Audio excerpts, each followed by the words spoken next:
तुम्हारी बेटी भगवान महादेव का आवाहन करे।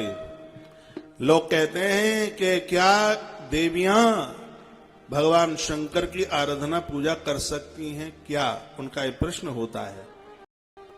माता परम्भा ने भगवान शिव का आह्वान ध्यान किया और देवर्षि नारद जी ने बोला है कि यदि तुम्हारी बेटी शिव की आराधना करे तो कुभावता को भगवान महादेव हमेशा के लिए समाप्त कर देंगे।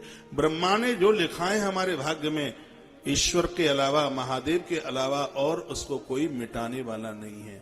संपूर्ण मेरे देश को धरती पर रहने वाले, क्योंकि धरती के देवता शंकर हैं, जो धरती पर रहते हैं उन लोगों को भगवान शिव की आराधना करनी ही चाहिए। रामकृष्ण का काम नहीं चला महादेव के बिना, हमारा और आपका काम कैसे चल जाएगा शंकर के बिना।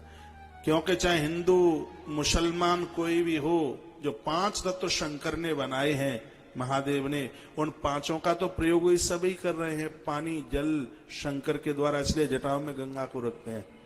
आग महादेव के द्वारा, इसलिए तीसरी आंख में आग रखते हैं। हवा शंकर के द्वारा, इसलिए उनके गले में पड़ा हुआ सांप है वो वायु का प्रतीक है, क्योंकि सर्प वायु का भोजन करता है। और डमरू में शब्द की आवाज निकलती है, ये आकाश का प्रतीक है। नमः शिवाय जो 5 अक्षर हैं, इसमें प्रकृति के 5 तत्व ही तो हैं, जल अग्नि धरती वायु, ये 5 तत्व ही तो हैं नमः शिवाय में। ओम की संधि विच्छेद आप करते हैं तो इसमें भी 5 अक्षर हैं, आ प्लस ओ प्लस मां और ऐसे अर्धाकार और अंदर बिंदु, ये 5 है।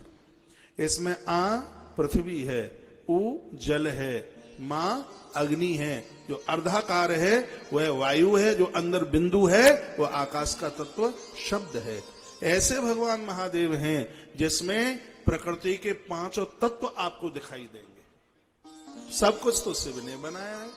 शिव की परिभाषा ये है कि जिसने सृजन के लिए ब्रह्मा, पालन के लिए विष्णु और उद्धार के लिए रुद्र को प्रकट किया, इसलिए तो उसका नाम शिव है, इसलिए उसको शिव कहते हैं। इशलिंग पुराण के अंतर्गत लिखा है, इसलिए उसको शिव कहते हैं।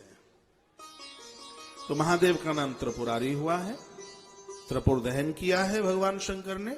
सतो रजो और तमो तीनों गुणों के अहंकार को मिटाने वाला जो है वह भगवान है। सतोगुण में भी अभिमान है, तमोगुण में तो है ही, रजोगुण में तो है ही। रजोगुण में धन का अभिमान है, रजोगुण में जो अहंकार है वह धन का है, संपदा का है।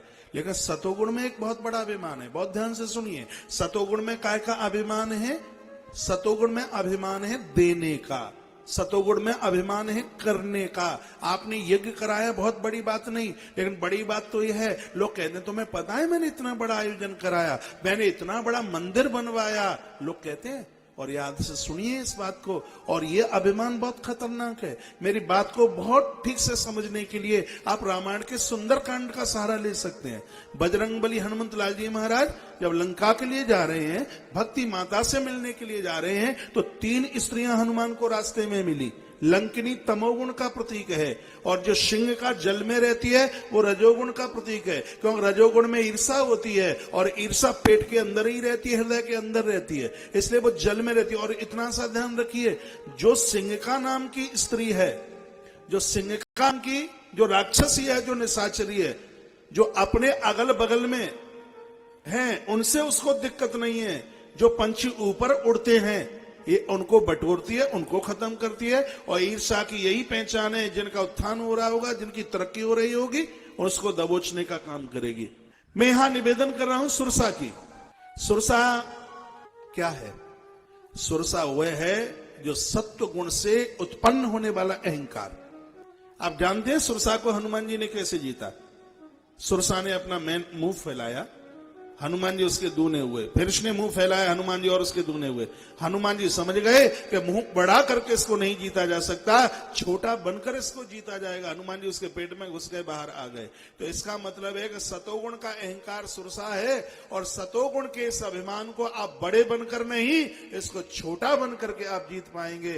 मन की यह भावना हो कि हे प्रभु, मैं तो उस सिंधु के एक बिंदु के बराबर भी नहीं हूं। राई के बीसों बिसे ताबी से पुनबीश, ताते छोटे है रहे हो तब मिले हैं जगदीश।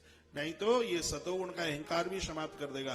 त्रिपुर किसका नाम है? ध्यान से सुनिए। सतोगुण, रजोगुण और तमोगुण, तीनों गुणों से उत्पन्न होने वाले अभिमान में जो आग लगा दे उसी को त्रिपुरारी महादेव कहते हैं। भगवान शंकर के बिना काम नहीं।